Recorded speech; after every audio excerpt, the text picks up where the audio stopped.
राधे राधे दोस्तों। कुछ समय पहले राजस्थान के एक छोटे से गांव बनवारीपुर में एक किसान रहता था जिसका नाम ओम प्रकाश था। ओम प्रकाश सीधा साधा मेहनती और दिल का सच्चा इंसान था, लेकिन किस्मत ने जैसे उसे मुंह मोड़ लिया था। कई सालों से उसके खेतों में फसल नहीं हुई थी। कर्जदार रोज दरवाजे पर खड़े होकर पैसे मांगते। माँ बिस्तर पर पड़ी रहती और घर में खाने के लाले पड़े हुए थे। ओम प्रकाश का हर दिन पिछले दिन से ज़्यादा कठिन हो जाता था। एक दिन वह शहर में अपनी माँ की दुआ लेने जा रहा था। रास्ते में अचानक तेज बारिश शुरू हो गई। सड़क पर दूर दूर तक कोई नजर नहीं आ रहा था और ओम प्रकाश एक पेड़ के नीचे छतरी लेकर खड़ा हो गया। उसी समय उसे हल्की सी आवाज़ सुनाई दी, बेटा थोड़ी मदद कर देगा। उसने मुड़कर देखा तो सामने एक साधारण से साधु बाबा खड़े थे। बाल जटाओं में बंधे, कंधे पर एक पुराना सा झोला, हाथ में कमंडल और बदन पर एक साधारण सी धोती। उम्र ज्यादा थी पर आंखें चमकती थी जैसे कोई गहरा रहस्य छिपा हो। ओम प्रकाश ने तुरंत उन्हें अपनी छतरी के नीचे जगह दे दी। बाबा मुस्कुराए और बोले, धन्यवाद बेटा, बहुत पुण्य लगेगा तुम्हें। कुछ देर बाद बाबा ने पूछा, तेरी आंखों में इतना दर्द क्यों है? मन टूटा हुआ है? ये सुनकर ओम प्रकाश खुद को रोक नहीं पाया और वो रोते हुए बोला, बाबा जी मेरी किस्मत ही खराब है। खेत सूख चुके हैं, माँ बीमार है, कर्ज बढ़ता जा रहा है। अब तो लगता है जैसे भगवान ही मुझे भूल गए। बाबा ने शांत स्वर में कहा, भगवान किसी को नहीं भूलते बेटा, इंसान ही खुद को भुला देता है। आज से तू अपने गांव के बाहर वाले पुराने बरगद के पेड़ के नीचे शाम को एक दिया जला देना।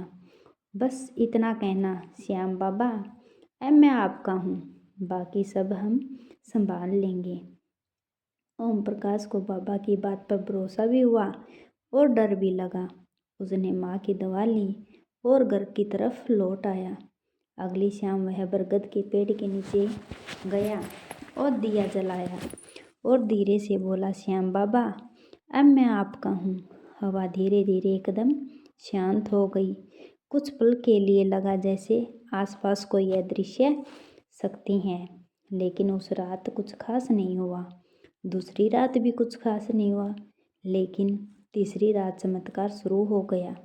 अगली सुबह उसकी पत्नी दौड़ती हुई आई और बोली, सुनो जी, हमारे खेत में पानी कहाँ से आया? रात को बारिश भी नहीं हुई। ओम प्रकाश भागा। जो नाली सालों से टूटी हुई थी वो ठीक हो चुकी थी। मिट्टी में नमी थी और खेत में हरियाली उगने लगी थी। उसने सोचा क्या किसी ने मदद की होगी, लेकिन गांव में तो ऐसा कोई नहीं था जो उसकी मदद करता। कुछ ही दिनों में मिट्टी की खुशबू बदल गई और खेत में नन्ही नन्ही हरियाली झलकने लगी।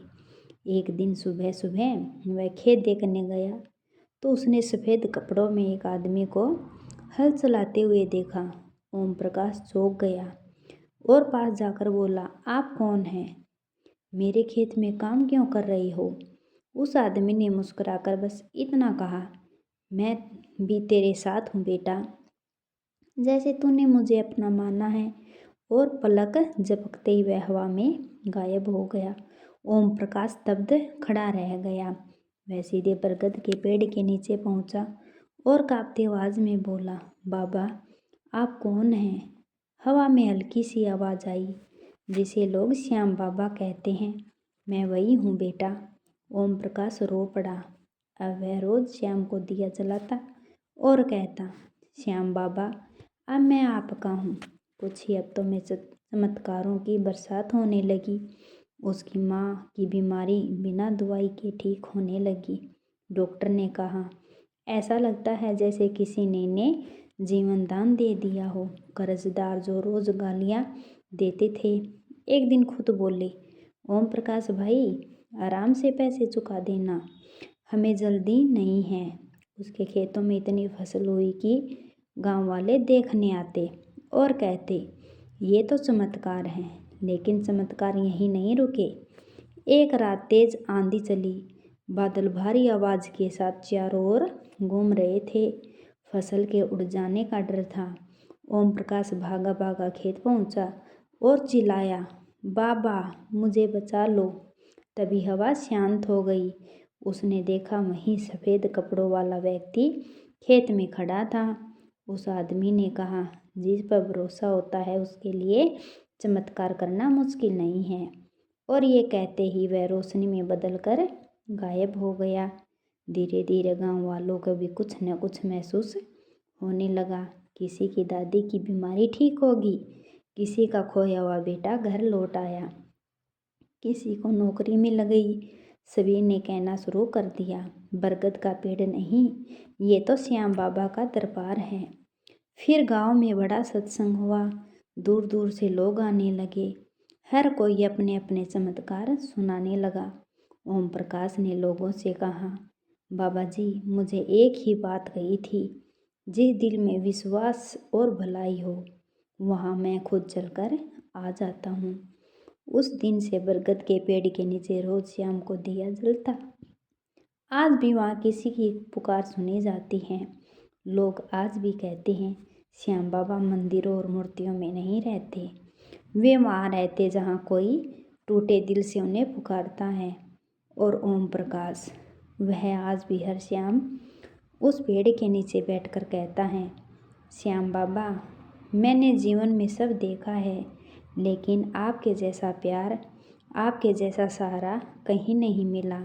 उस पेड़ के नीचे बैठकर आज भी लगता है कि हवा में कोई अदृश्य शक्ति सिर पर हाथ फेर रही हो।